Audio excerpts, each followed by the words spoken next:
पवन भैया आज से नहीं है इंडस्ट्री में, बहुत दिनों से हैं। और वो तो जो नए टैलेंट्स आते हैं उनका वो सपोर्ट करते हैं, वो उनको प्रमोट करते हैं। हमें ही उन्होंने बहुत प्रमोट किया है। मैं कुछ दिन पहले देखा था कहीं स्टेटस था कि कोई किसी के हाथ से कुछ छीन सकता है, उसके नसीब से नहीं छीन सकता।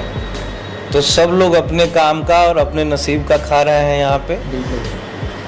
ऐसा कुछ नहीं है। कंपटीशन बहुत मस्त होता है, कंपटीशन बहुत अच्छी चीज़ है। कोई अच्छा किया तो हम उससे अच्छा करें, ऐसा करके।